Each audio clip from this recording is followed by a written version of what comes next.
Hey everybody, back on the Chevy, a whole lot more sanding. Seems to be my life on this car is nothing but sanding. So to anybody that's been there doing body work on one of these, I'm sure you can relate. So let's take a look at where we're at. No, you're not bringing home another piece of junk.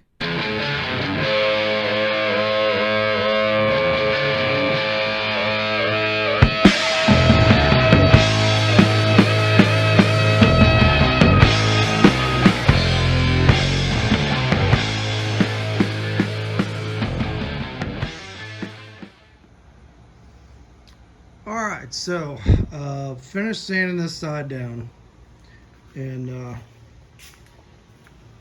Kyle has been over here, and we got this first body. He's got sand that first body line sanded down. Just a couple little spots to hit. Put the filler on that body line, and so he's going to try to get this side pretty much done, ready for primer within a week. So that's good. I've been sanding over here. I just ran into a few trouble spots. Some spots I've been coming through on the filler, and just some, some spots that had some deep scratches in it that didn't scratch out. I got a bad spot up under here somewhere. It's right there. Right there. I need to fix where I mesh these two body lines together. I've just got a spot like right in here I still need to work out. Found a dent. Where was that? Oh, right there. So he was looking at it last night, and kind of what we decided is I really need more primer on this side to work it out, and then I need to do some touch-up spots. So I've got this gallon of slick sand. It's been I've had it for a while. It's not open, so I got to get some activator for it. But we use this stuff on a 65 Dodge van I did, and it really came out nice. Ended up spraying this on there and sanding it. So I think I don't need to slick sand the whole car. The roof is good. Deck lid and hood's good. Fenders are pretty good. So I think we're just going to spray it just on the sides and then block it out and just get those last few little spots out there. There's a little wave down there I can see too, just in one spot. So yeah, instead of putting a bunch more coats of 2K on there, I'm gonna spray that on there, and like I said, I gotta get some activator for it, and then we'll just reblock this thing out.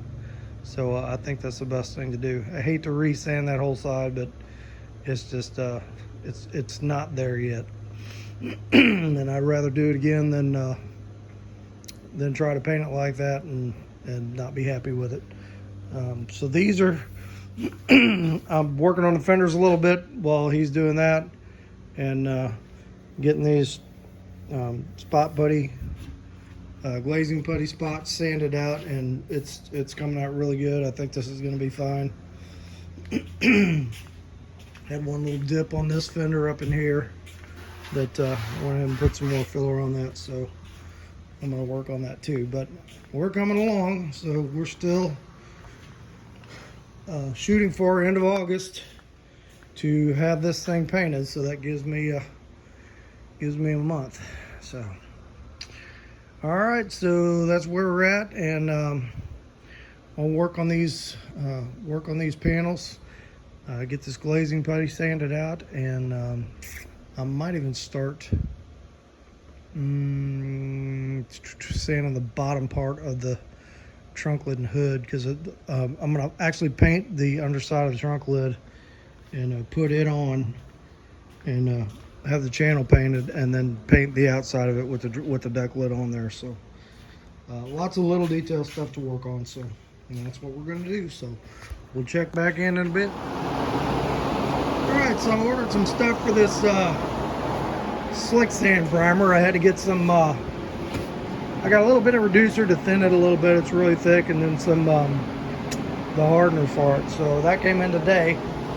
So what I've been doing is I went ahead and went back over this fender, sanded all that spot filler. So it feels really good now.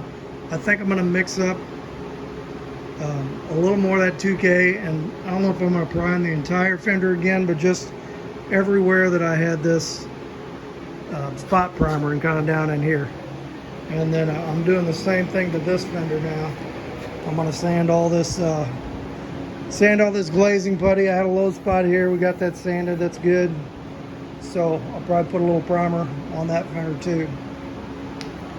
So over the next few days, I got a couple of spots on here.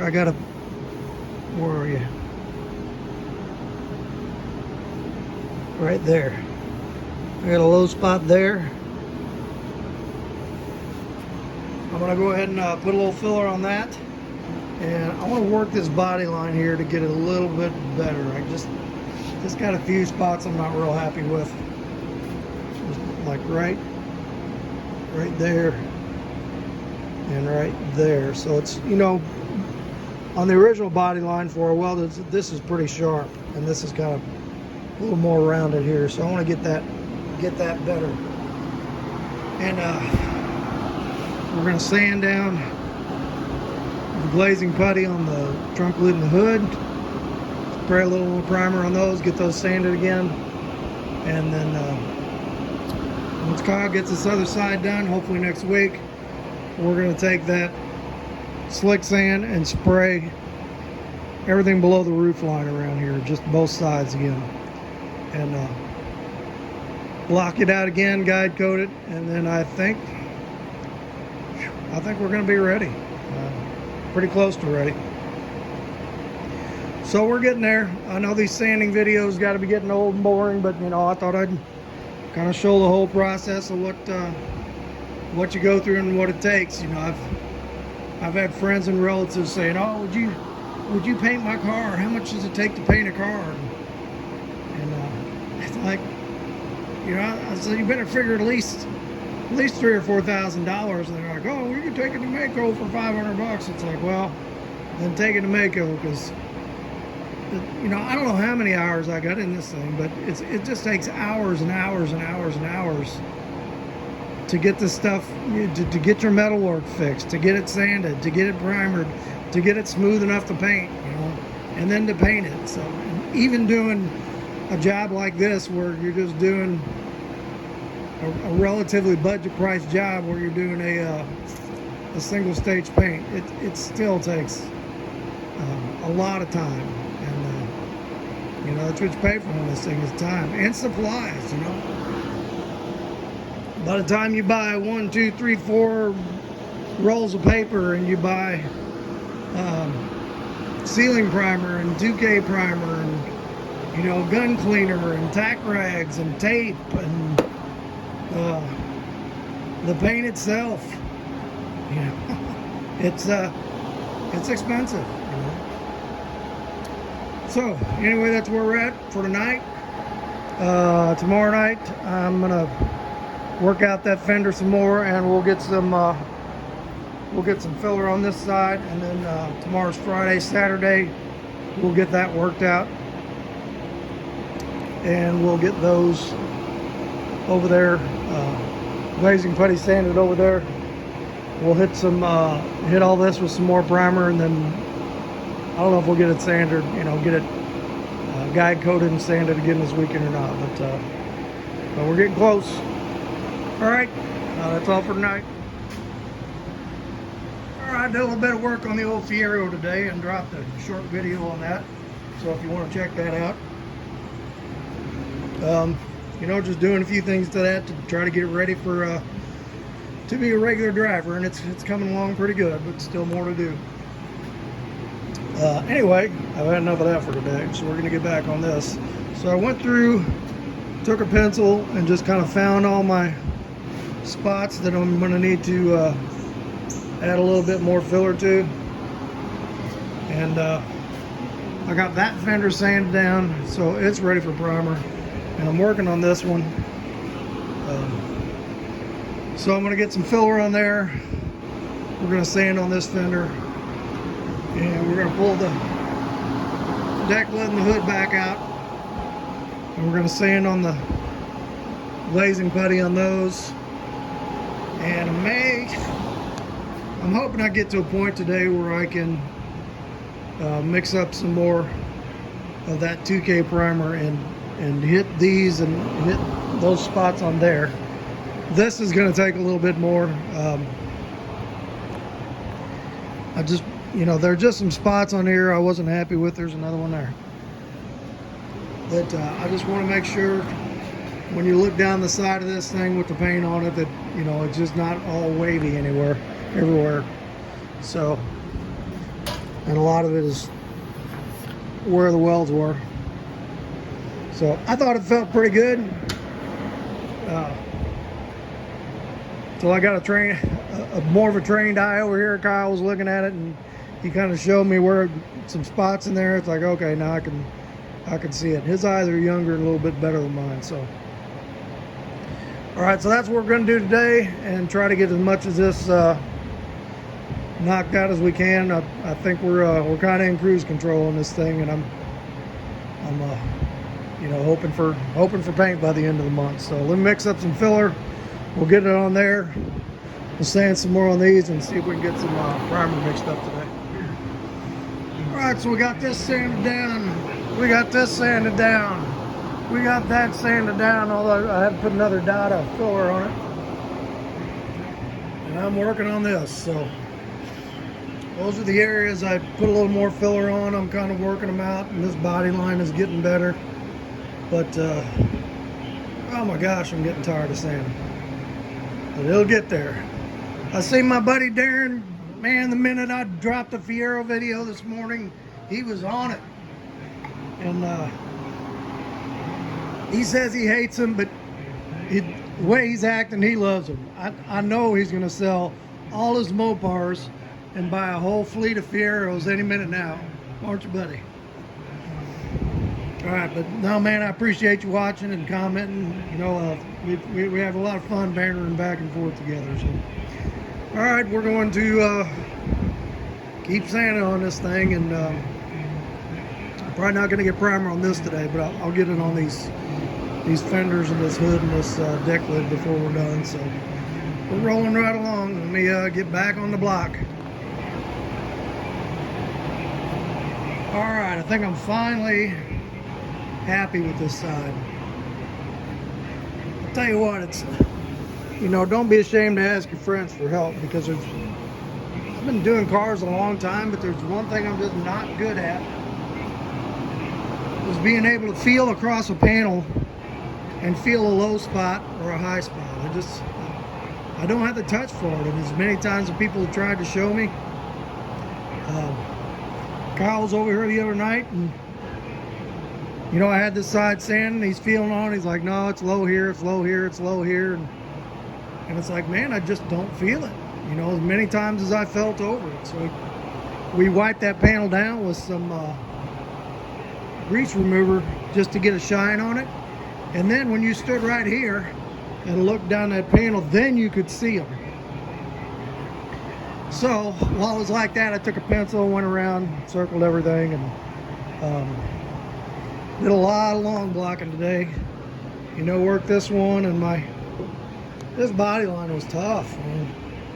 That was I had that ground block I showed you before doing that, but I think I finally started getting the hang of it. If you dig in too much while you're trying to cut that line, then you start digging into the filler under it and making a trench. So there's definitely a finesse about it. So, but anyway, I think it's pretty good. Now I watch him come over here and tell me it's no good. But no, I think it's good. So anyway, we're gonna excuse me, I got all this stuff sanded. Let's I'm just gonna kind of prop it up somewhere, because I'm not gonna re-primer everything on here. Just the spots I had some glazing putty over. I'm just gonna shoot a little more primer on those, and then resand the fenders. The majority of them's good. Same with the hood and deck lid. So let me find a place to prop them up, blow some of the dust out of the way, wipe these down, and we'll get some 2K mixed up, and we'll shoot a little primer on this and see what we can do. All right, so mixing up some primer here.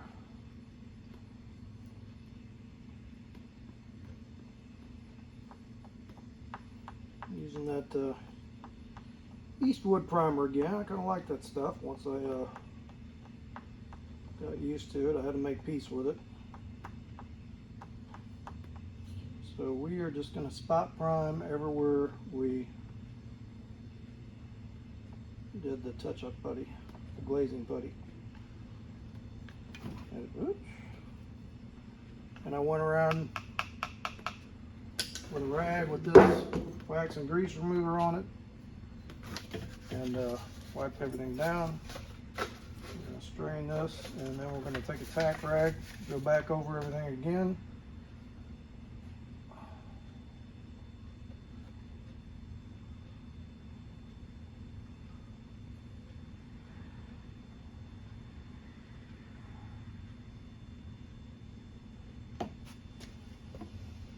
Yeah, I should have enough here to do a few coats on it, so I think we'll be in good shape.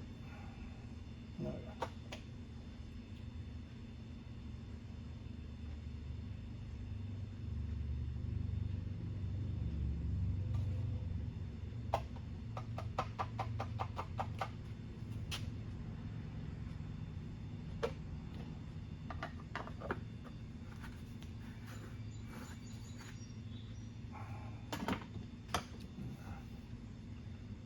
That guy sit right there. Over here. See if I can get all that in a picture. Okay. All right, let's do a quick wipe down on this.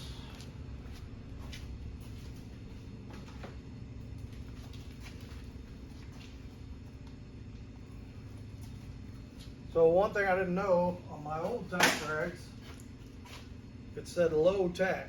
I didn't know there was such a thing. And didn't work worth a hoot. So these are the regular good old sticky ones.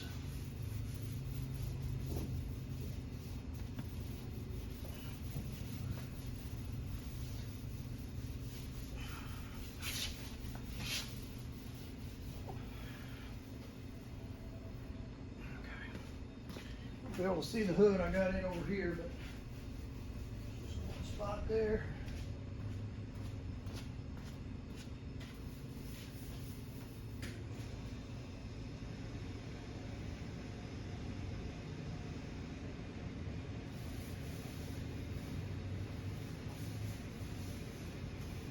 These came out pretty good.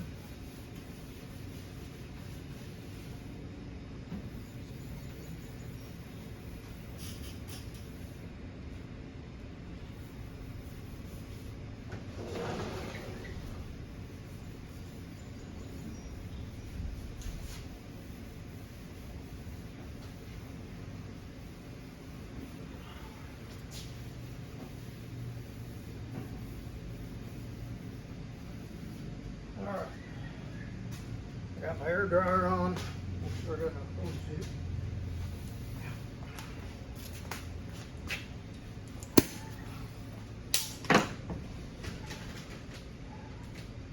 Mask.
I probably got enough in that gun to do that about 3 times.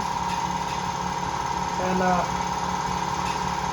once that dries, then we can resand it, and I think it'll be in good shape. But I'll go ahead and cut this off here. We'll pick this up when I'm done. All right, so we got everything reprimed, and I think it's going to be just peachy. I hope. So probably a day or so we'll just do this again. Start taking it one panel at a time, and hit it with some guide coat, and I'll knock it down first with some 180, and then do some 320 over it. But I think we got all these areas fixed, so I'm pretty happy. And then did a lot of sanding on this side today, and I'm much happier with that body line. It looks way straighter than what it did, and got those low spots taken care of. So that's gonna be it for this video. We're gonna go inside, see what the good Lord's for us, but first I got something for my buddy Darren here. I know how much he loves Mopars, so we're gonna fix this Fiero so he likes it.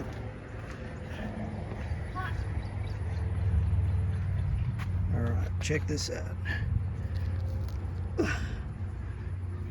There you go, buddy. What do you think of that?